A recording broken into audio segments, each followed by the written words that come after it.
Immediately following this special report, The Tonight Show starring Johnny Carson and Late Night with David Letterman will be seen in their entirety here on NBC. The fires, looting, and violence continue to spread tonight as California officials try to bring the situation under control with force and words. Governor Pete Wilson. There can be no excusing excessive force by a police officer. There can be no excusing arson, theft, or deadly assault by a citizen. We are not going to tolerate either in California. An NBC News special report. Here is Tom Brokaw. Good evening. A dusk to dawn citywide curfew is in effect in Los Angeles at this hour, and still the fires burn, many of them set earlier in the evening. And now they're well outside the predominantly black neighborhoods of south central Los Angeles.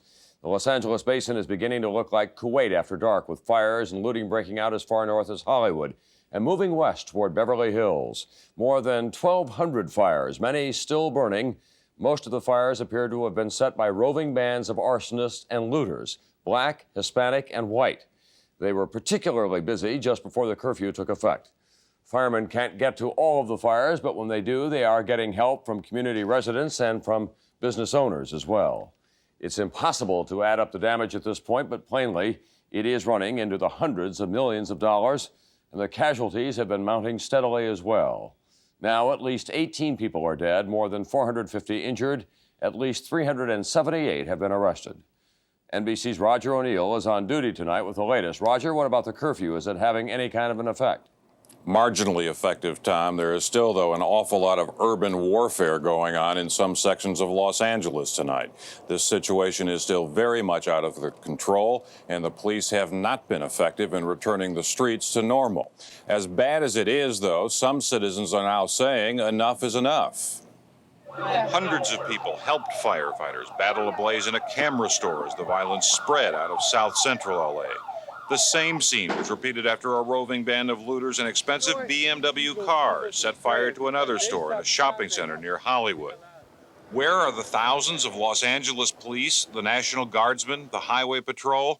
Not at this electronics store where people were streaming in to take whatever they could. Some came out empty-handed because there was nothing left to take. The looters are even stopping to talk to us. Everything is taxed anyway. Everything is free. Why not take it? The authorities have simply not been able to keep up. There are too many places in this vast city tonight where there is trouble, where the streets have been taken over by mobs. 2,000 National Guardsmen have been deployed in Los Angeles, but they are not trying to stop the street violence. They are protecting stores which have already been looted.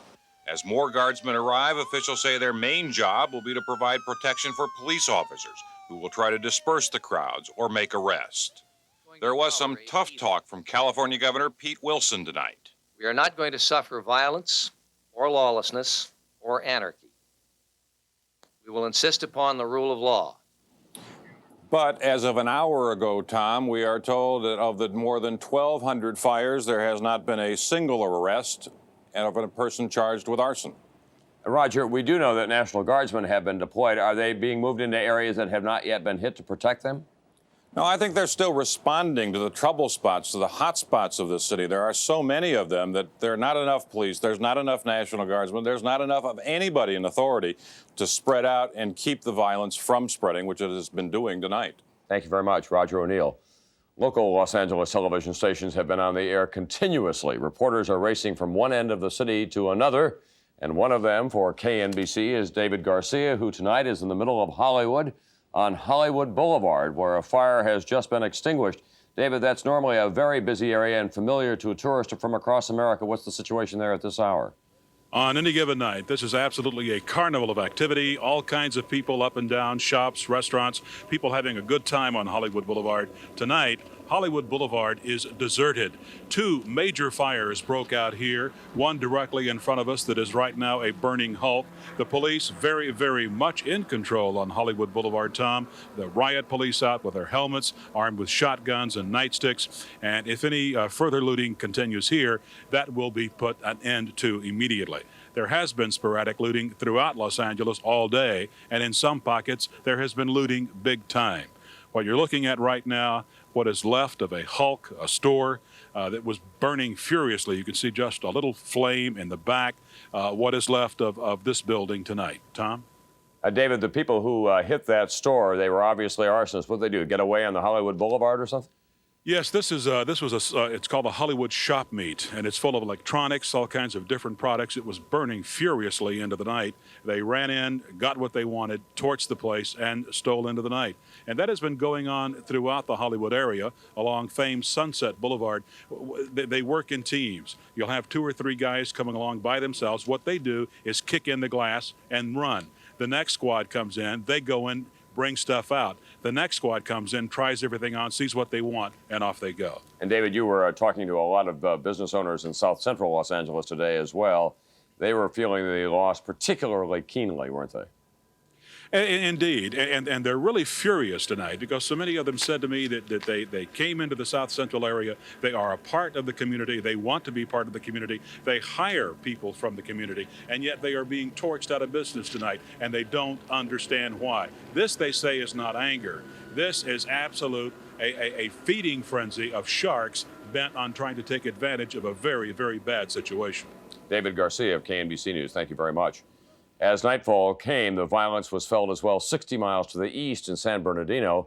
Police there say that one person was killed in a race-related fight between a security guard and a motorist. We'll be back with more in a moment. Boulevard, you see the. Okay, we're gonna wrap it up. Reporting live out here over Pecan.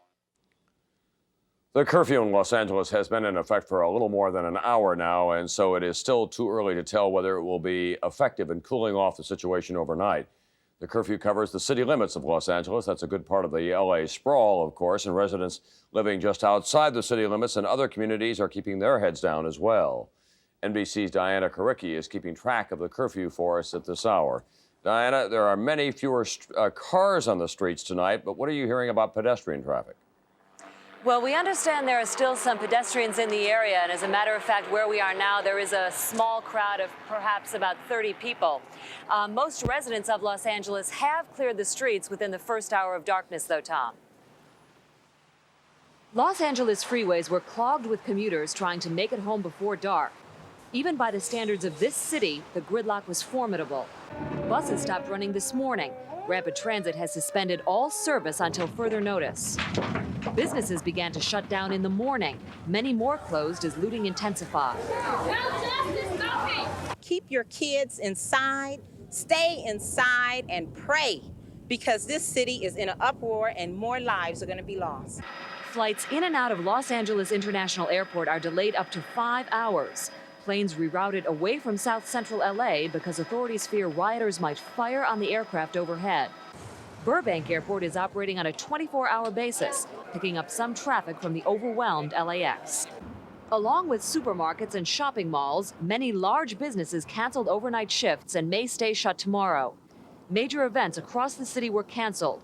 Dodger Stadium is empty tonight. Its matchup between LA and Philadelphia postponed. Most residents are hunkered down in their homes, fearing that tonight will bring an escalation in the violence. Schools in and around Los Angeles are closed at least until Monday, and late today, city officials made the decision to close all courtrooms, fearing they might next become a target. Tom? I know. What happens if you're driving down the freeway tonight in violation of the curfew? Are you likely to be pulled over and arrested? It is quite possible that you will be pulled over unless you can provide some sort of ID, for example, a press ID, which would allow you to be out on the roads. All right, thank you very much, Diana Karicki in Los Angeles tonight. Other cities around the country are quiet, but there were trouble spots today. In San Francisco, looting, small fires, and dozens of arrests. In Dallas, 2 students injured in an angry neighborhood scuffle. In Madison, Wisconsin, windows smashed in 34 parked police cars. Atlanta is now under curfew. The Georgia National Guard is on standby. Rioting and looting in Atlanta today left at least 26 people injured, more than 300 under arrest.